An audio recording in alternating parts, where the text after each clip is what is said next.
भगवान कहते हैं, तुम जैसे भी हो, जहाँ कहीं भी हो, घर में हो, वन में हो, कहीं भी हो, तुम सच्चे मन से जैसे भी मुझे पुकारोगे मैं तुम्हारे पास दौड़े चले आऊँगा।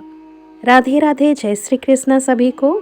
मैं मधु स्वागत करती हूँ आप सबको मेरी चैनल अनमोल कथा में, जहाँ मैं सुनाती हूँ आपको पौराणिक कथाएँ और कुछ भक्ति भाव की गाथाएँ जो आपकी भावनाओं को जोड़ते हैं भगवान के साथ। तो जुड़े रहिए हमारे साथ और सुनते रहिए अनमोल कथाएं। दोस्तों, आज की कथा है एक चोर के बारे में कि कैसे वृंदावन में एक चोर को कान्हा जी दर्शन देते हैं। आइए इसी के ऊपर कथा सुनाती हूँ। एक बार एक पंडित जी थे। वो रोज घर घर जाके भगवत गीता का पाठ करते थे तथा कान्हा की कथा सुनाते थे। एक दिन उन्हें एक चोर ने पकड़ लिया और उनसे कहा, तेरे पास जो कुछ भी है मुझे दे दो। तब वो पंडित बोला कि बेटा, मेरे पास कुछ भी नहीं है, तुम एक काम करना, मैं यहीं पड़ोस के घर में जाके भागवत गीता का पाठ करता हूँ। वो यजमान बहुत दानी लोग हैं। जब मैं कथा सुना रहा हूँगा तुम उनके घर में जाके चोरी कर लेना। चोर मान गया। अगले दिन जब पंडित जी कथा सुना रहे थे तब वो चोर भी वहाँ आ गया। तब पंडित जी बोले कि यहाँ से मीलों दूर एक गांव है वृंदावन, वहाँ पे एक लड़का रहता है जिसका नाम है कान्हा। वो हीरे जवाहरातों से लदा हुआ रहता है। अगर कोई लूटना चाहता है तो उसको लूट लो। वो रोज रात को एक पीपल के पेड़ के नीचे आता है जिसके आसपास बहुत सी झाड़ियाँ हैं। चोर ने ये सुना और खुशी खुशी वहाँ से चला गया। वो अपने घर में जाके फिर योजना बनाने लगा कि कैसे ये लड़का कान्हा को लूटा जाए। दिन रात वो कान्हा के बारे में ही सोचता रहा। सोते समय कान्हा, जागते समय कान्हा, खाते समय कान्हा। हर बार वो कान्हा के बारे में ही सोचता रहा कि कैसे कान्हा को लूटा जाए। एक दिन वो चोर ने अपनी बीवी से बोला, आज मैं एक कान्हा नाम के बच्चे को लूटने जा रहा हूँ। मुझे रास्ते में खाने के लिए कुछ बांध दे। पत्नी ने कुछ सत्तू उसको दे दिए और कहा कि बस यही है जो भी है। चोर वहाँ से संकल्प लेके चला कि अब तो मैं उस कान्हा को लूट के ही आऊँगा। वो बेचारा पैदल टूटे चप्पल में ही वहाँ से चल पड़ा। रास्ते में बस कान्हा का नाम लेते हुए वो अगले दिन शाम को वहाँ पहुँचा जो जगह उसे पंडित जी ने बताई थी। अब वहाँ पहुँच के उसने सोचा कि अगर मैं यहीं सामने खड़ा हो गया तो बच्चा मुझे देखकर भाग जाएगा, तो मेरा यहाँ आना बेकार हो जाएगा। इसीलिए उसने सोचा क्यों ना पास वाली झाड़ियों में ही छुप जाऊं।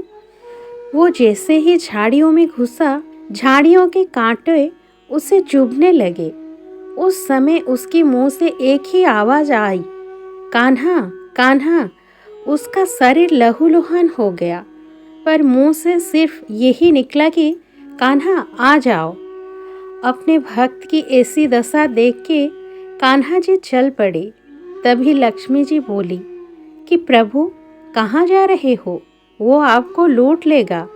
प्रभु बोले, कोई बात नहीं, अपने ऐसे भक्तों के लिए तो मैं लूट जाना क्या, मिट जाना भी पसंद करूँगा।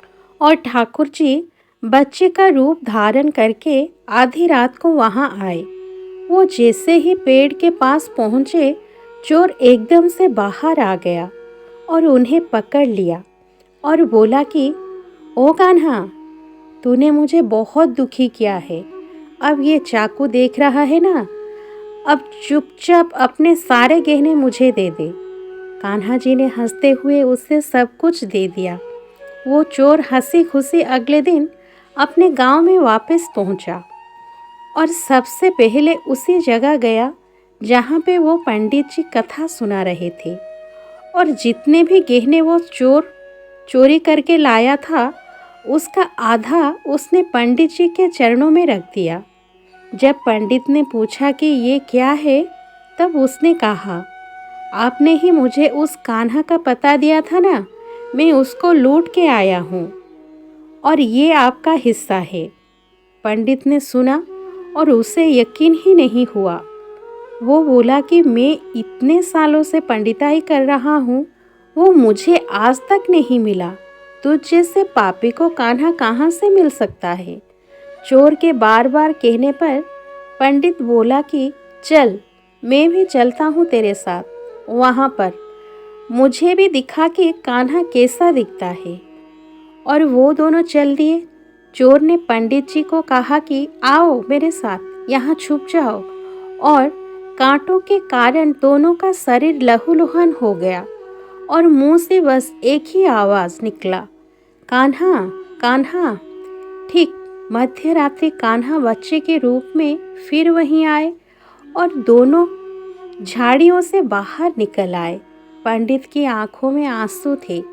वो फूट फूट के रोने लग गया और जाके उस चोर के चरण में गिर गया और बोला कि हम जिसे आज तक देखने के लिए तरसते रहे, जो आज तक लोगों को लूटता आया है, तुमने उससे ही लूट लिया। तुम धन्य हो।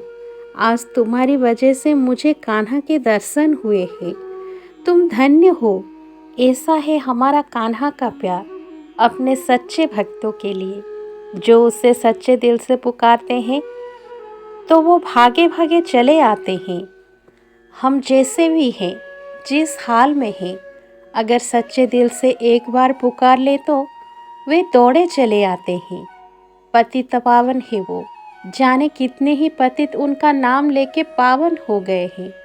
बस एक बार सच्चे दिल से पुकार के देखिए, एक बार भरोसा करके देखिए। आशा करती हूँ आज की ये कथा आप सभी को पसंद आई होगी। मिलते हैं ऐसे ही एक सुंदर कथा के साथ अगले वीडियो में। तब तक के लिए जुड़े रहिए हमारे साथ और सुनते रहें अनमोल कथाएं। राधे राधे, जय श्री कृष्ण।